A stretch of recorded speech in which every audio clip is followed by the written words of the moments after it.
Hello and welcome back to my channel. Just want to revisit a little clip that I done a while back, and that's all about what sleeves I use for sleeving my Pokemon cards. So in this video I want to do extend it a little bit and then show the different methods that I use. This is just my opinion, but please take what you want from it, what sleeves I use and how I sort out my cards out to display them and collect them. We've got a sample pack. We're just going to open a Fusion Strike and then we'll get underway. So first of all, I'm going to open the booster pack and let's see what we pull, and then I'll get into my different methods that I use to display, collect, store my cards, and what ones I choose. So that looks absolutely lovely, that first card that I just opened there. So you want the code card, there you go, please redeem, tell me what you pull. Here we go. So I'm just going to do a little trick that they do. So the rare is always at the bottom, so you just count the top 4 cards. So here we go. So we've got an energy, we've got Delcatty. There we go. We just place these down because I'm just looking for the 2 good cards. We've got some other sample cards as well that I can use. So here we go. Here's our pulls. Goldfish. There we go. The reverse hollow, quite nice. And our rare there.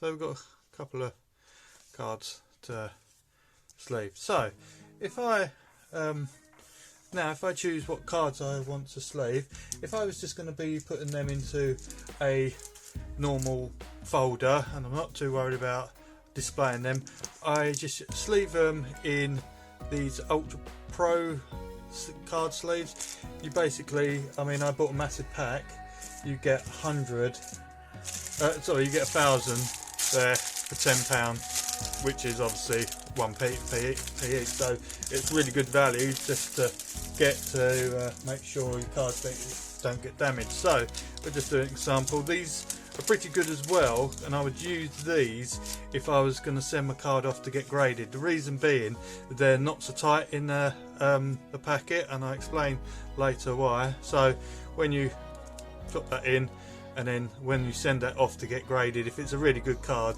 they can get it out with ease. Whereas if you use, if I've got one at hand, yeah, these are not really nice sleeves. I absolutely love them, but they're Dragon Shield perfect fit.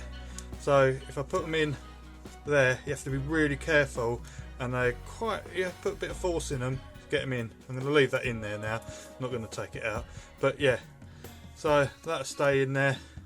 And if that was going to go into my folder, I've got an example here, just this little Pokemon 25th anniversary booklet, so that could then be protected, and then I can just, I'm just going to put it down because sometimes these are a bit awkward to get in, so which is being, so just drop that straight in, and then that's in there.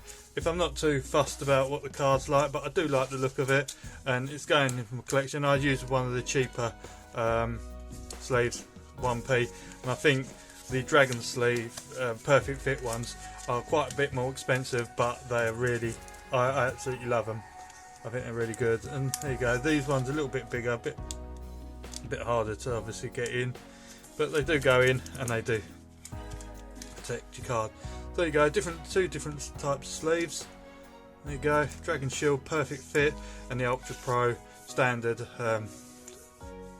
card sleeve. So both do what you want it to do on the tin. So we'll just leave that there, get that in the picture. So that was the, I haven't got the actual picture of it, but they're the card sleeves, the bigger ones, and that's the Dragon Shield ones. So if I was sending a card to get graded, this is the method that I would use. So I'd have a thing called a top loader, a hard case, and that protects it whilst it's being shipped, and that's an example card. Looks lovely, Mega Houndoom EX. So if I was going to get this graded, I would use one of the bigger sleeves, the Ultra Pro ones. Like I say, easier for them to get out the other end without damaging it, and it's easier for you to get in without damaging any corners. So that would just slide in there and then just drop in there, and then before we put it into this top loader, what I tend to do, and it makes it easier for the grader at the other end to get this out of the packet. So I get a post-it note, and all we've got to do, place it on there, and then feed it into the top loader, drop it in. You've got to be careful because the post-it note gets caught on the back of the top loader. There you go, and that's ready to get enveloped up and sent off for grading. I wouldn't send this one off because it's not the greatest of a condition. So there you go, and if they want to get it out, they pull that and they can just take that card out as easy as that, without no force or damage whatsoever. Like I say, this is all my opinion, this is what I do, take what you want from it, but there you go. So that's another method. So you've got putting them into folder storage, and then you've got sending off for grading. Now if I was pulled a magnificent card and I wanted to display it, then I would do this method, and we'll run through this. So if I pulled a first edition Charizard, looking absolutely magnificent there, and I wanted to display that, let's get it out of here, I will just slab it myself, and I shall show you what I do. So here we go.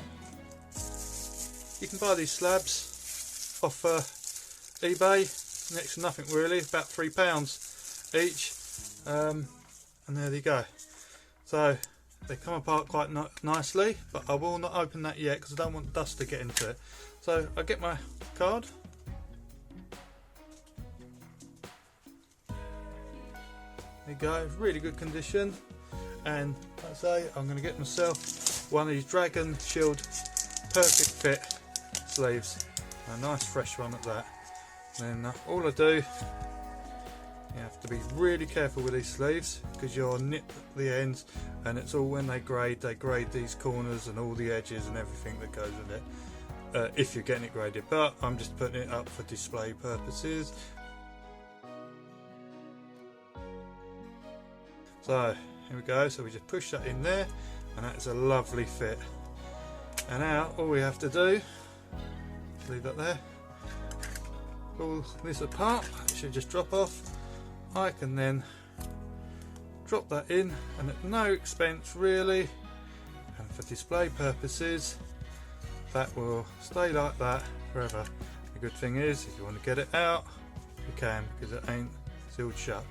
So there you go, slabbed. And one more thing you can do that I shall show you can also get graded card sleeves. So I've got 100 of these, and what you can do, let's get one out, because they can be a bit fiddly, these. So here we go. So we can get this out, and then we can put this into its sleeve. So we've got the cards protected, we've got the case around it, and then we've got a little bit of tape I've got to pull off there. Hands are cold, sorry about that. Let's just get that off. So hope this has helped some people. You know, probably a lot of people already know this, but yeah, I just wanted to put my thoughts and my techniques for storing certain cards.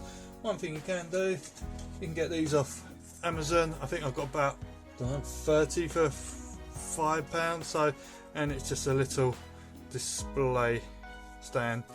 There you go, and that just drops in there. There you go. There's all your card methods. So please comment, tell me your techniques, or point me into the direction of your video so I can check them out and have a look how you sleeve them. But yeah, I think that's all virtually. Oh, and one last thing, sometimes you can get an already lovely photo frame. This is a McDonald's UK Pokemon card, and it come with the frame, and I sleeved that and dropped that in. So it's absolutely awesome, that does, and that can also stand up. But and there you have it. Please subscribe, like, comment, and tell me your methods of storing your cards and what cards you choose to store. Hope you enjoyed. Thank you. Bye.